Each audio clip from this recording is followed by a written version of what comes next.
the museum appeal is organised by the fundraising committee, and our long-term ambition is to acquire the site of the museum from the Ministry of Defence and to obtain grants so that it can be improved by additional space, access for the disabled, improved facilities for research in the archives, because we hold the archives of soldiers of the Welsh Regiment, South Wales Borderers and the Monmouthshire Regiment, and of course that with the First World War anniversary on our doorstep, that is of increasing importance.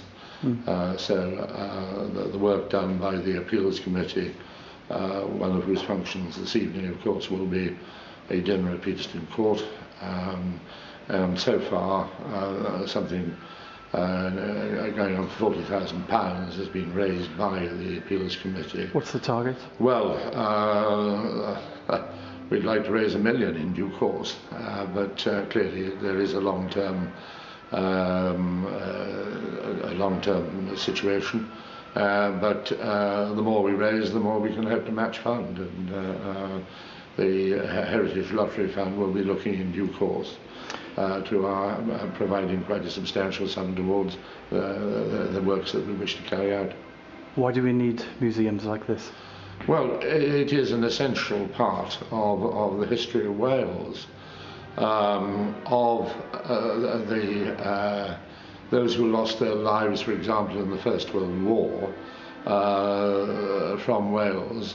Well over 3/4 of them lost their lives in our antecedent regiments, and there is of course a great awakening of interest now by families who have an ancestor who served and wish to be aware of the circumstances in which they served, how they came to lose their lives in defence of the country.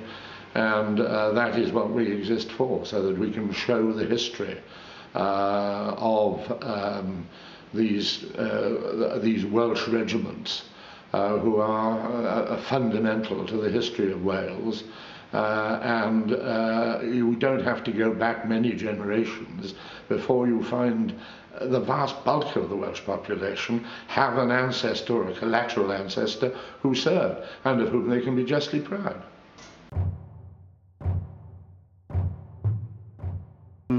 Where can we find out about the appeal? Well, there is a website and there are leaflets available in the museum. I do encourage anybody to come to Brecon and go to the museum, a visit to Brecon, come to the cathedral, look at the regimental chapel and what is on display there, the colours, or the colour that was saved after Rorke's Drift.